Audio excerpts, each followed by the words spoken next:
Hello everyone, so welcome back to our YouTube channel let's learn with Tahir. My dear friends, आज की इस video के अंदर हम डिस्कस करेंगे high court related terminology. 10 marks की जो है वो जूनियर असिस्टेंट एग्जाम के अंदर पूछी जाएंगी। 10 मार्क्स की रहने वाली हैं ये। पार्ट फर्स्ट के अंदर जो है वो ऑलरेडी हम डिस्कस कर चुके हैं। 10 जो है क्वेश्चन डिस्कस किए थे हमने टर्म्स के रिलेटेड, और उसके साथ ही साथ जो है और भी काफ़ी सारी टर्म जो है वो सिर्फ 10 क्वेश्चन नहीं डिस्कस किए थे, बल्कि उसके साथ जो है वो एडिशनल इन्फॉर्मेशन के साथ हमने काफ़ी सारे क्वेश्चन जो डिस्कस किए थे। तो आज जो रहेगा हमारा पार्ट सेकंड रहेगा। इसके अंदर जो अगेन हम डिस्कस करेंगे क्वेश्चन नंबर 11 से आगे क्वेश्चन नंबर 20 तक। इसी तरीके से हम जो है वो लाएंगे और भी वीडियोज़ जो है उनके अंदर डिस्कस करेंगे। ये मेरा पर्सनल एक्सपीरियंस है, क्योंकि जो मैंने प्रीवियस ईयर जो हाई कोर्ट का एग्ज़ाम हुआ है जूनियर असिस्टेंट का, वो मैंने एग्ज़ाम भी दिया था, एग्ज़ाम भी क्लियर किया है। उसके बाद वाइवा जो है वो वाइवे के लिए भी शॉर्ट लिस्ट हुआ था, तो वाइवा भी जो है मैंने दिया है। तो उसी के बेस पे जो है वो आपको मैं बता रहा हूँ कि क्या क्या टर्म्स जो हैं वो वाइवा के अंदर पूछी गई हैं। हाई कोर्ट का जो एग्ज़ाम था उसके अंदर कौन कौन सी टर्म जो है वो इम्पॉर्टेंट टर्म जो है वो पूछी गई थी, उसी के बेस पर ये क्वेश्चन रहेंगे। तो स्टार्ट करते हैं। आज का जो हमारा क्वेश्चन नंबर 11 है। क्वेश्चन नंबर 11 में क्या पूछा गया है, what does the term plaintiff mean in legal terminology. Legal terminology में जो प्लेंटिफ है इसका क्या मतलब होता है। जो टर्म प्लेंटिफ है, जो प्लेंटिफ होता है, plaintiff is a person who files a case. एक पर्सन, वो इसका बी जो है ऑप्शन करेक्ट रहेगा। क्वेश्चन नंबर 11 का बी ऑप्शन जो है वो करेक्ट रहेगा। The person who files a case in a civil court is known as plaintiff. Plaintiff वो पर्सन होता है जो क्या करता है, एक फाइल जो है वो केस करता है, उसी को हम जो है प्लेंटिफ कहते हैं। ठीक है जी। प्लेंटिफ का जो दूसरा नाम है वो क्या है जी, मुद्दाई। इसको क्या कहते हैं, मुद्दाई। मुद्दाई इसको कहते हैं। प्लेंटिफ का जो दूसरा नाम है उसको मुद्दाई कहते हैं। और plaintiff is a person who files a case. उसके बाद क्वेश्चन नंबर 12 का क्या है, question number 12, the term defendant refers to. ये दो टर्म होती हैं, एक प्लेंटिफ और एक डिफेंडेंट। डिफेंडेंट जो है वो कौन सा पर्सन होता है, question number 12, the defendant is the person against हुम अ केस इज फाइल्ड। जिसके अगेंस्ट केस फाइल किया जाता है वो क्या होता है जी, डिफेंडेंट। डिफेंडेंट जो है इसको हम रेस्पोंडेंट के नाम से भी जानते हैं और मुद्दाए इलाही के नाम से भी जानते हैं इसको। ठीक है जी। इसके दो नाम होते हैं, एक defendant also known as respondent. Respondent भी कहते हैं इसको, रेस्पोंडेंट भी कहते हैं इसको। और उसके बाद मुद्दाए इलाही।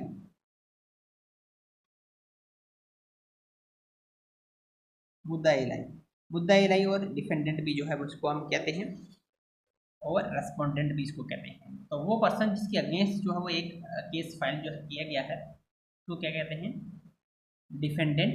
और प्लेंटिफ वो पर्सन है जो केस फाइल करता है, और जिसके अगेंस्ट किया जाता है उसको बोलते हैं डिफेंडेंट। ठीक है जी।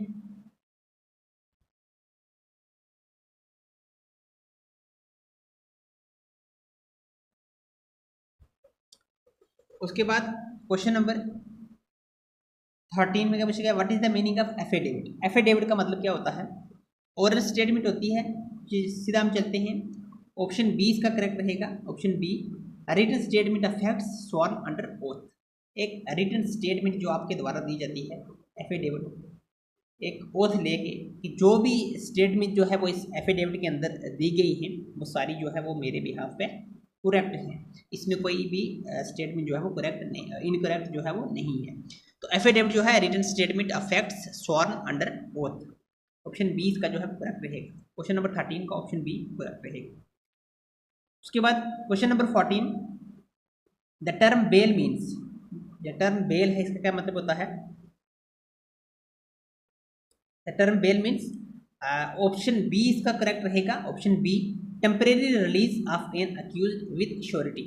आप एक पर्सन जो है वो प्रिजन में है, आप उसको क्या कर रहे हैं, टेम्परेरी जो है वो रिलीज कर रहे हैं, कुछ हफ्तों के लिए, कुछ महीनों के लिए, कुछ दिनों के लिए। तो जो टेम्परेरी रिलीज होता है किसी भी एक अक्यूज्ड का, एक मुजरिम का, विद श्योरिटी, अब जिस पर्सन को आप टेम्परेरी रिलीज कर रहे हैं, अगर उस पर्सन के बिहाव पे अगर कोई दूसरा बंदा जो है वो श्योरिटी लेता है, श्योरिटी पेपर देता है, ये कहता है कि इस पर्सन को जो है वो आप रिलीज़ करें कुछ समय के लिए, मैं श्योरिटी देता हूँ कि ये कोर्ट में जो वापस जो है अपने आप को रिप्रेजेंट करेगा, तो श्योरिटी के बेस पे जो है उस पर्सन को रिलीज़ किया जाता है टेम्परेरी बेसिस पे। ठीक है जी। तो temporary release of an accuse with surety जो है बेल टर्म का मतलब होता है। ठीक है जी। उसके बाद question number 15, what is meant by litigation. एक हमने पहले वीडियो के अंदर डिस्कस किया था पब्लिक इंटरेस्ट लिटिगेशन, PIL की फुल फॉर्म।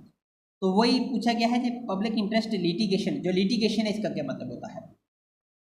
क्वेश्चन नंबर 15 का आंसर रहेगा option B, process of filing और contesting a case in court. एक ऐसा प्रोसेस जिसमें आप क्या करते हैं, एक केस को जो है कोर्ट के अंदर जो है लड़ते हैं, एक केस जो है वो फाइल करते हैं कोर्ट के अंदर, उसको क्या कहते हैं, litigation, public interest litigation, PIL की फुल फॉर्म होती है। और इसका जो ऑप्शन है लिटिगेशन का मतलब होता है प्रोसेस ऑफ फाइलिंग और contesting a case in court. एक केस को आप क्या कर रहे हैं, फाइल कर रहे हैं और कंटेस्ट कर रहे हैं कोर्ट के अंदर। उसके बाद है question number 16, what is the meaning of सब जुडिस।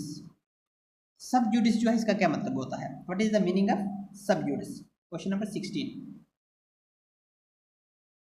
सो इसका जो ऑप्शन रहेगा करेक्ट वो है option B, a matter under consideration of court. Sub judice का मतलब ये टर्म जो है ये पूछी गई थी इंटरव्यू के अंदर। सब जुडिस का क्या मतलब होता है, एक ऐसा मैटर जो कंसीडर किया जा रहा है कोर्ट के अंदर, मतलब एक ऐसा मैटर है जो अभी कोर्ट ने जो है वो उसकी सुनवाई नहीं की है, कोर्ट के अंदर जो है वो अभी जो है वो सुना जा रहा है, मैटर जो है वो पेंडिंग है। आप बोल सकते हैं कि मैटर इज सब जुडिस, मतलब matter is pending in court. एक केस लगा, उसका जो मैटर है वो अभी प्रोसेसिंग उसकी चल रही है, उसको कोर्ट अपने जो है वो कंसिडरेशन में ले रहा है, तो उसके भी आउटकम जो है वो कोई भी अभी नहीं आई है, तो उसको आप क्या बोलेंगे, मैटर इज सब जुडिस, मतलब मैटर इज पेंडिंग। और जो भी पार्टी होंगी, या पार्टी 1 या पार्टी 2 जिसने केस लगाया या जिसके अगेंस्ट लगा, वो कोई भी ऐसी जो है एक्शन नहीं लेगी जो कोर्ट की आउटकम के ऊपर जो है वो क्या पड़े, अफेक्ट पड़े, क्योंकि मैटर जो है अभी पेंडिंग है, अभी कोर्ट को डिसीजन, फाइनल डिसीजन देना है, तो कोई भी पार्टी जो है उसके ऊपर कोई भी एक्शन नहीं ले सकती है जब तक कोर्ट का जो फाइनल डिसीजन जो है वो ना आए। तो सब जुडिस का मतलब ये होता है कि matter under consideration of court. ठीक है जी। उसके बाद question number 17, in camera proceedings means. In camera proceedings means, in camera proceedings means proceeding held in presence of jury. क्या है, प्रोसीडिंग हेल्ड, सॉरी इसका ऑप्शन सी रहेगा, प्रोसीडिंग्स हेल्ड इन जज private chamber not open to public. Option C इसका correct रहेगा। इन camera proceedings means मतलब एक proceedings जो जज के प्राइवेट चेंबर के अंदर जो है वो प्रोसीडिंग चलती है, ओपनली पब्लिक के बीच में नहीं होती है। तो प्राइवेट चेंबर के अंदर, जो जज के प्राइवेट चेंबर के अंदर जो है वो प्रोसीडिंग चलती है, उसको क्या बोलते हैं, इन camera proceedings.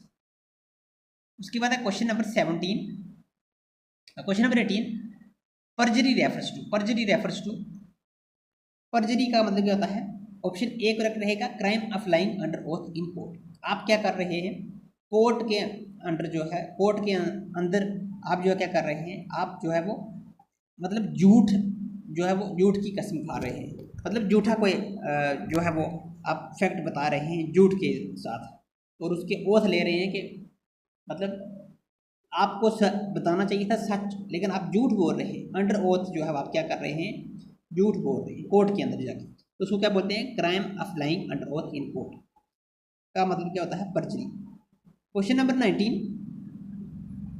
The term decree means. Decree क्या होती है जी, डिक्री बड़ी अच्छी टर्म है, डिक्री। डिक्री, डिक्री होती है, ऑप्शन बी इसका करेक्ट रहेगा, formal and final order by a civil court. Formal और एक लोक अदालत लगती है, एक सिविल कोर्ट या फिर कोई डिक्री फाइनल या फॉर्मल ऑर्डर देता है, तो उसको कोई कोर्ट जो है वो चैलेंज नहीं कर सकता। सिविल कोर्ट के द्वारा जो एक फॉर्मल और फाइनल ऑर्डर दिया जाता है उसी को क्या कहते हैं, डिक्री कहते हैं जी। इस डिग्री को जो है कोई भी कोर्ट जो है वो चैलेंज नहीं कर सकता, चाहे वो सुप्रीम कोर्ट को, चाहे वो हाई कोर्ट, इस डिग्री को कोई चैलेंज नहीं कर सकता जो एक सिविल कोर्ट के द्वारा देता है, एक फॉर्मल और फाइनल ऑर्डर। उसके बाद है जी क्वेश्चन नंबर 20 और लास्ट क्वेश्चन आज का। आगे भी क्वेश्चन है लेकिन ये क्वेश्चन जो है वो नेक्स्ट वीडियो के अंदर हम डिस्कस करेंगे, बड़े इंपॉर्टेंट क्वेश्चन हैं। तो क्वेश्चन नंबर 20 में क्या पूछा गया है, what is amicus curiae. Very important question जो है आज की वीडियो का मैं बताऊँ आपको। एमिकस क्यूरी क्या आता है, ए friend of the court assist the court without being a party. मतलब इसका मतलब होता है, क्वेश्चन नंबर 20 का जो है बी आंसर रहेगा, ए फ्रेंड ऑफ द कोर्ट, एक कोर्ट का फ्रेंड जिसको हम बोलते हैं। ठीक है, ये क्या करता है, कोई भी केस जो होता है, फॉर एग्जांपल एक पार्टी ने जो है वो पिटीशन फाइल की है कोर्ट के अंदर पार्टी बी के अगेंस्ट, पार्टी ए ने पार्टी बी के अगेंस्ट की, तो जज जो है वो उसको कोई मतलब वो इस डिसीजन पे पहुंचा है कि मतलब कोई एक राइट पॉइंट नहीं उनको मिला है कि फैसला जो है वो किस पार्टी के फेवर में जाएगा, या मतलब इसका कोई कंक्लूजन पे नहीं पहुंचे हैं कि केस का कंक्लूजन नहीं पहुंचा है। तो जज साहब जो है वो क्या करते हैं कि किसी एक कोर्ट के एक किसी पार्टी को जो है वो कहते हैं, मतलब एक ऐसे पर्सन को नॉमिनेट करते हैं जो क्या करते हैं, वो असिस्ट करते हैं जो भी जो पार्टी ए ने जो है वो पिटीशन फाइल की होती है या पार्टी बी के अगेंस्ट, तो उस मामले में जो है वो असिस्ट करते हैं, दोनों की राय लेते हैं कि कंक्लूजन जो है वो इन केस का क्या निकलना चाहिए, और अपनी एक जो है वो राय देते हैं। मतलब जो वो ये नहीं देखते हैं कि पार्टी ए के फेवर में देनी है या पार्टी बी के फेवर में, मतलब वो एक न्यूट्रल एक अपनी स्टेटमेंट देते हैं, उसी को हम बोलते हैं amicus curiae, a friend of the court. ठीक है जी, तो आज जो है वो 20 क्वेश्चन जो है इसी वीडियो के अंदर हमने डिस्कस की है। नेक्स्ट वीडियो के अंदर जो है हम आगे 21 से क्वेश्चन डिस्कस करेंगे, बहुत ही इंपॉर्टेंट क्वेश्चन है। आई होप कि वीडियो आपके लिए इन्फॉर्मेटिव रही होगी। वीडियो अगर अच्छी लगी है तो वीडियो को लाइक और चैनल को सब्सक्राइब जरूर करें और साथ में लगी बेल आइकन को जरूर प्रेस करें ताकि आने वाली जो भी कोई नई मैं वीडियो अपलोड करूंगा उसकी नोटिफिकेशन आप तक इजीली पहुंच जाए। So at the end of the video, thanks for watching as always, God bless you all.